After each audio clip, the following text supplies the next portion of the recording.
الإقبالي للضيف في وقت الإقبالي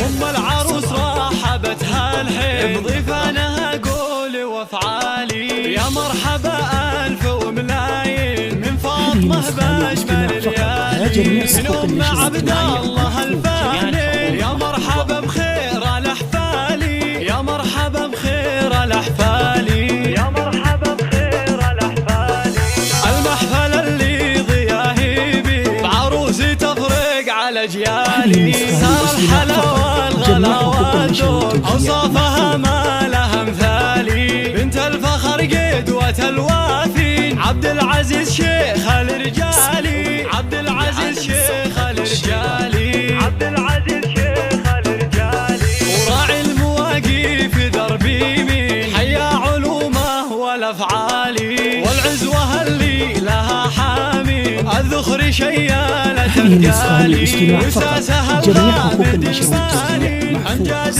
من اول وتالي امجاد من اول وتالي امجاد من اول وتالي اهل المواقف درعمتي ولشانهم عز وجلالي والختم جعل السعادة سنين وافراحكم يا عسى طوالي يا مرحبا ويا هلا واهلين يا مرحبا وحيك الغالي ترحيبك انبود وريحان بضيوفنا والفرح عالي والبن والهيل والياسمين للضيف في وقت الإقبالي للضيف في وقت الإقبالي للضيف في وقت الإقبالي وأم العروس رحبتها الحين بضيفانها قولي وافعالي يا مرحبا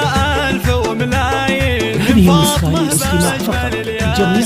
من أم عبد الله الفهني يا مرحبا بخير الأحفالي يا مرحبا بخير الأحفالي يا مرحبا بخير الأحفالي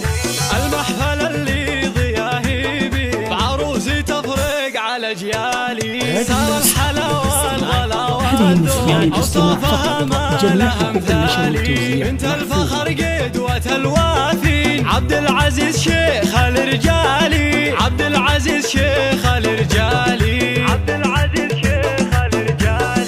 وراعي المواقف دربي مين حيا علومه والافعالي والعزوه اللي لها حامي الذخر شيالة ثقالي وساسها الغامد البالي امجاد من اول وتالي امجاد من اول وتالي امجاد من اول وتالي اهل المواقف درعمتي ولشانهم عز وجلالي والختم جعل السعادة سنين وافراحكم يا عسى طوالي